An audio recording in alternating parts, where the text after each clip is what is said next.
UP में नगर निकाय कुछ चुनाव प्रथम चरण का 4 मई को होना है। ऐसे में समाजवादी पार्टी के तरफ से कई बड़े बड़े दावे किए जा रहे थे। उसका कहना था कि इस बार हम उत्तर प्रदेश में नगर निकाय के चुनाव को लेकर के परचम लहराने का काम करेंगे। लेकिन चुनाव से पहले ही समाजवादी पार्टी के बहुत सारे नेता अब सपा का दामन छोड़कर बसपा का दामन थाम चुके हैं। ऐसे में हम पहुंच चुके हैं काकोरी नगर पंचायत में, जहां पर करीब 20 सालों से सपा का हाथ थाम कर चल रहे शकील अहमद ने अब बसपा का दामन थाम लिया है। हम उन्हीं से बातचीत करेंगे कि क्या कुछ कारण थे जिसके चलते उन्होंने सपा का दामन छोड़ बसपा का हाथ थामा है। शकील जी, देखा जा रहा था आप समाजवादी पार्टी के सक्रिय कार्यकर्ता थे, पूर्व में जिला अध्यक्ष भी रहे जी।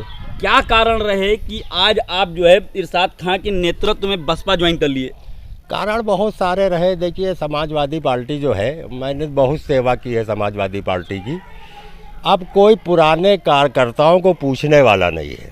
हमने भी टिकट के लिए अप्लाई किया था, टिकट मांगा था। ये ज़रूरी नहीं कि हमको मिले, कई लोग जब मांगते हैं तो किसी को भी मिल सकता है, लेकिन उसका तरीका बहुत गलत है। ना तो आपने राय मशविरा की कोई, और अंधेरे में बुला के आपने टिकट दे दिया।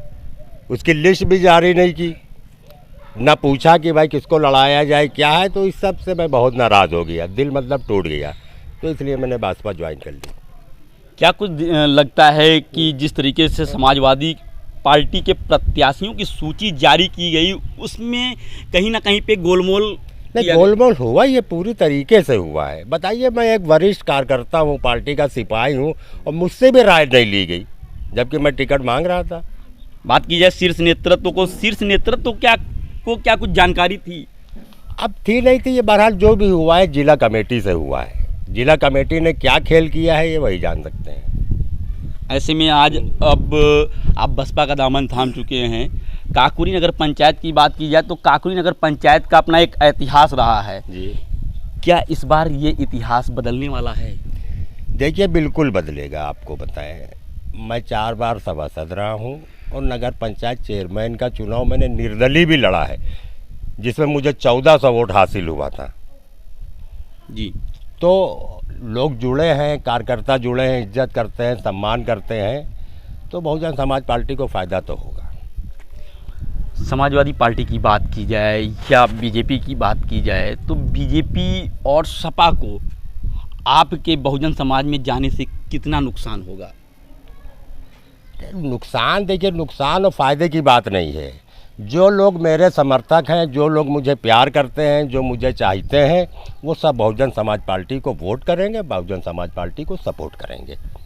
ऐसा माना जाए कि आप जब निर्दलीय चुनाव लड़े उस समय आपको करीब 1400 वोट मिले।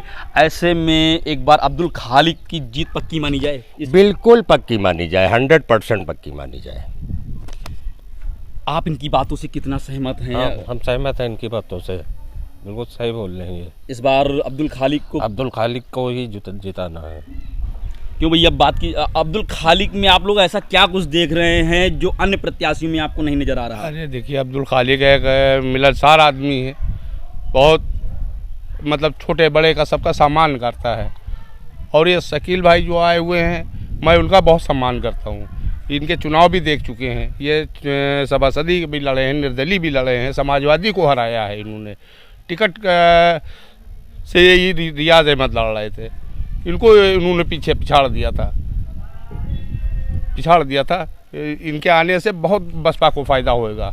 बसपा को बहुत फ़ायदा होगा। हमारे साथ में और भी भाई हैं, आप भी पार्षद हैं और मौजूदा में, लेकिन अब आपने जो है बसपा का दामन थामा है। क्या कुछ कारण रहे जिसकी वजह से आपको जो है बसपा में आना पड़ा? देखिए, कारण तो बहुत कुछ रहे हैं, मगर सबसे बड़ी समस्या है तो आदमी का व्यवहार।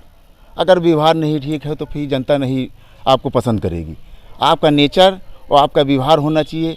और शकील भाई ने हमसे बात करी, शकील भाई ने कहा ऐसा ऐसा मामला है नहीं भाई, और साथ में दोनों जना चला जाए और बहुजन समाज पार्टी को जिताने का काम किया जाए।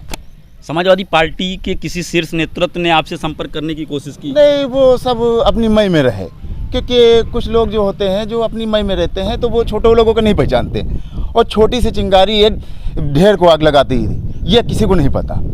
जब अहमियत आप दोगे तो लोग आपको पहचानेंगे। सपा का शीर्ष नेतृत्व तो लगातार एक बात कहता चला आ रहा था कि हम पंक्ति में खड़े आखिरी व्यक्ति तक की अपनी नज़र रखते हैं और हम उसकी बात को सुनते हैं, लेकिन आप पार्षद सभासद रहे, आपकी बात क्यों नहीं सुना गया? अब कुछ उसमें अंडरग्राउंड मामला चल रहा था, ऊपर से सोर्स लग रहा था, तो इसलिए हमको अहमियत नहीं दी, क्योंकि मैं छोटे घराने से हूँ और मैं गरीब तबके से हूँ, तो मुझको पर ध्यान नहीं गया, बड़े लोगों पर ध्यान दिया गया जो उस लेवल के हैं। तो इन्हें साफ संदेश दिया है, यहाँ पे अमीरों की गिनती है, गरीबों की क्यों गिनती नहीं है। और गुड्डू भाई में ये व्यवहार है उनका, जो लोगों को पहचानते हैं, गरीबों को साथ लेके चलते हैं, और शकील भाई उससे ज़्यादा सहयोग कर रहे हैं और हम उनके साथ हैं। आप इनकी बातों से कितना सहमत हैं? जी, ये बात सही कह रहे हैं बिल्कुल।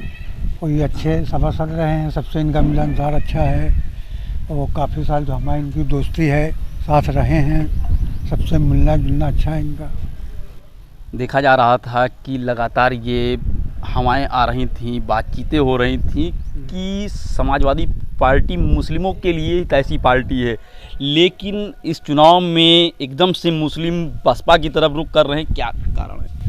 अरे इसमें देखिए, शकील भाई जो हैं इनका भी हिसाब किताब अच्छा है, जो आदमी जुड़ रहे हैं कुछ तो शकील भाई मुद्दे के जुड़ रहे हैं, और विधायक जी का मामला तो शुरू से है, 25-30 साल हो गए करीब हमको विधायक जी के साथ रहते, और उनका नेचर, उनका स्वभाव सब अच्छा है, लोगों से खिलाफ से मिलना, बातचीत करना, बैठाना, कोई काम भी पड़ता है या कोई चीज़ तो हम लोगों को साथ देते हैं विधायक जी, और साथ चलते हैं हम लोग। अब्दुल खालिक चुनाव लड़ रहे हैं नगर पंचायत से, अगर उनकी जीत की बात की जाए तो क्या कुछ रहेगी रिजल्ट इस बार?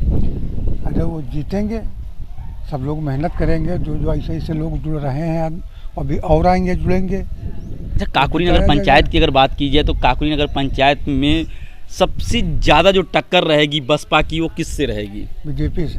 बीजेपी से? बीजेपी भारी पड़ रही है या बसपा भारी पड़ेगी? बसपा भारी पड़ेगी। क्यों भाई, आप लोग बसपा ज्वाइन कर लिए हैं, ऐसे में क्या लगता है कि काकोरी नगर पंचायत में चुनाव किसके मध्य होगा? देखिए, यहाँ जो है भाजपा कहीं है नहीं दूर दूर तक, यहाँ जब भी हुआ बसपा का हमेशा संदेश गया और बसपा भारी वोटों से जीत के आएगी। शकील जी, बात की जाए, अब आप जो है बसपा में आ गए हैं, ऐसे में बसपा की जो लड़ाई होगी काकोरी नगर पंचायत से, वो किससे होगी? देखिए, बसपा और भाजपा की लड़ाई होगी, सीधे सीधे भाजपा और बसपा की लड़ाई होगी। समाजवादी पार्टी के प्रत्याशी कह रहे हैं कि ना तो मैदान में अब भाजपा बची है ना बसपा बची है, सपा का ही परचम एक बार फिर लहराएगा। वो कहते हैं, कह रहे हैं, लेकिन यहाँ समाजवादी पार्टी चौथे नंबर पर भी आ चुकी है। अभी पिछले 10 साल पहले ये भी समाजवादियों को ध्यान रखना चाहिए कि हम चौथे नंबर पे भी रहे हैं। ठीक है, तो कहीं ना दीजिए, आप जब रिजल्ट आएगा देख लीजिएगा। बातचीत की जाए तो भाई, काकोरी नगर पंचायत के रहने वाले आप हैं और इस काकोरी नगर पंचायत का अपना एक इतिहास रहा है, ऐसे में इस बार जो काकोरी नगर पंचायत के परिणाम आएंगे वो क्या कुछ होंगे? बसपा के हिसाब से इस समय लग रहा है बसपा जो है वो फाइट कर रही है। बसपा फाइट कर रही है और कम से कम 1000 से 1500 वोटों से विजय होगी। अब्दुल खालिक को लोग कितना पसंद कर? अब्दुल खालिक एक प्रत्याशी भी अच्छे हैं, प्लस उनको बसपा का सिंबल मिल गया है और विधायक इरशाद खान उनसे साथ में साथ कंधे से कंधा मिलाया जाता है, तो हम लोग समझ रहे हैं कि बसपा जो है सबसे आगे है। तो ये थे हमारे साथ में काकोरी के लोग। इनका कहना है कि दूर दूर तक समाजवादी पार्टी काकोरी नगर पंचायत में नहीं है। जिस तरीके से समाजवादी पार्टी के प्रत्याशियों की तरफ से दावे किए जा रहे हैं कि वह नंबर 1 की पार्टी है और इस बार भी वो काकोरी नगर पंचायत में अपना परचम लहराएंगे, लेकिन वो जो दावे कर रहे हैं वो सारे दावे हवाई हैं, क्योंकि काकोरी नगर पंचायत में सिर्फ 2 ही पार्टियाँ फाइट कर रही हैं। पहले नंबर पर बसपा और दूसरे नंबर पर भाजपा। समाजवादी पार्टी की अगर बात की जाए तो समाजवादी पार्टी दूर दूर तक नहीं दिखाई दे रही है।